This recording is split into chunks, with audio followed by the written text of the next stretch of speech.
ఉంది, మాకైతే ఖచ్చితంగా ఉంది. రైట్. నాగార్జున గారు, ఇప్పుడు ఏపీ పునర్నిర్మాణానికి మళ్ళీ మోడీని ఆహ్వానించారు, ఎలా చూస్తారు? ముఖ్యంగా ప్యానల్ వాళ్ళు పెద్దలకి అందరికి నమస్కారం అండి. మోడీ గారు ఈరోజు మన ఏపీ రావడం జరిగింది మేడం. ఆయన వచ్చి ఈరోజు మాట్లాడిన పదాలు కొన్ని మనం చూస్తే, గత 10 సంవత్సరాలుగా మేము రాజధాని కోసం కట్టుబడి ఉన్నాం, రాజధాని డెవలప్మెంట్ చేస్తున్నాం అని చెప్పి చెప్పడం జరిగింది మేడం. మొదట 5 సంవత్సరాలు తీస్తే రిమైనింగ్ 5 సంవత్సరాలు మరి రాజధాని ఎక్కడ డెవలప్ అయిందేంటో మాకైతే తెలియదు మేడం. ఎందుకంటే మనం గతంలో చూసాం, అమరావతి రైతులు కానీ పిల్లలు కానీ మహిళలు కానీ రోడ్డుకి అడ్డంగా బొనుకొని అమరావతి మార్చొద్దు ఎంత ప్రయత్నించారో మనం చూసాం. ఎంత ర్యాలీ కానీ దండాలు కానీ పాదయాత్ర కానీ చేస్తే కనీసం నరేంద్ర మోడీ గారు గత 5 ఏళ్లు జగన్మోహన్ రెడ్డి గారు నరేంద్ర మోడీ గారిని దాదాపు కొన్ని 100 సార్లు కలవడం జరిగింది.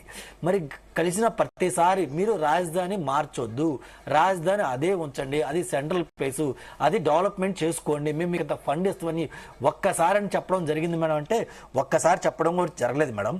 అయితే ఇందాక పెద్దలు చాలా చక్కగా చెప్పారు. ఆయన ఏం చెప్తున్నా అంటే, ఈరోజు నరేంద్ర మోడీ గారు మన అమరావతి వచ్చి ఏం చెప్తున్నా అంటే 4 బిల్డింగ్ల గురించి మాత్రమే ప్రస్తావన చేశారు. ఆ బిల్డింగ్లు ఏంటంటే అసెంబ్లీ కానీ, సెక్రటరియట్ కానీ, లేదంటే సచివాలయం కానీ, అదే మాదిరిగా హైకోర్టు గురించి కానీ ప్రస్తావించడం జరిగింది.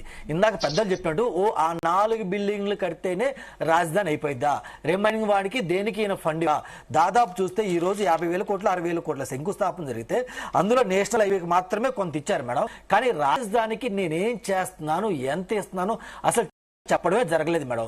గతంలో ఈయన అమరావతి వచ్చినప్పుడు ఏమి ఇచ్చారు, ఆయన మనకి మట్టి ఇచ్చారు, అలాగే ఒక బిందెడు నీళ్ళు ఇచ్చారు.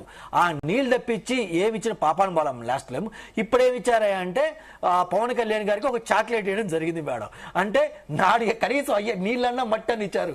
ఈరోజు పవన్ కళ్యాణ్ గారికి ఏమి ఇచ్చారంటే చాక్లెట్ ఇవ్వడం జరిగింది మేడం. ఇంకపోతే కనీసం అమరావతి వస్తున్నారు, కనీసం ఏమైనా మంచి వార్త తీసుకొద్దామని కనీసం లేదు మేడం. గత 5 సంవత్సరాలు రైతులు పోరాడితే ఆ మహిళల్ని ఎంత ఇబ్బంది పెట్టారో దాని మీద కనీసం జగన్మోహన్ రెడ్డి గారి గురించి ఒక్క మాట మాట్లాడినా ఇది బాగలేదు మేడం. ఎందుకంటే పైకేమో కూటమి మీద, చంద్రబాబు గారి మీద, పవన్ కళ్యాణ్ మీద, నారా లోకేష్ గారి మీద ప్రేమ ఉంటుంది, లోపల మటుకు జగన్మోహన్ రెడ్డి గారి మీద అంత ప్రేమ ఇంకా ఎక్కువ ఉంటుంది. అఫ్కోర్స్ పెద్దలు మాలకోటి గారికి కూడా జగన్మోహన్ రెడ్డి గారు అంటే చాలా ఇష్టం, అది నాకు తెలుసు.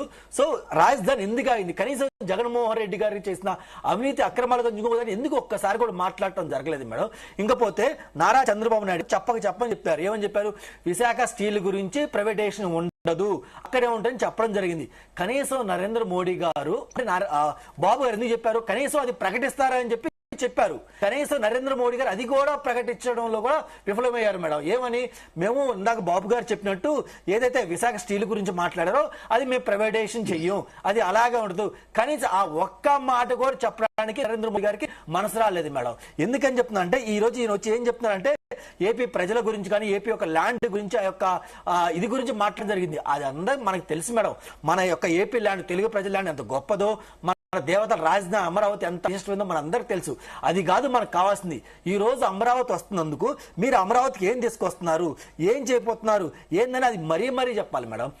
ఎందుకంటే ఇంకోటి చెప్పారు పెద్దలు, పిఎం గారు ఏం చెప్తున్నారు, మా ప్రభుత్వం మహిళలకి రైతులకి పెద్దపీట వేస్తుందని మరీ చెప్పారు. అదే మహిళకు, అదే రైతులకు గత 5 ఏళ్ళు అన్యాయంగా అక్రమంగా ఎన్ని కేసులు పెట్టారో కనీసం ఆ కేసుల గురించి మాట్లాడటానికి నరేంద్ర మోదీ గారికి నోరు కూడా రాలేదు మేడం. మరి ఏం చేశారు ఏంటో మాకైతే అర్థం కావట్లా.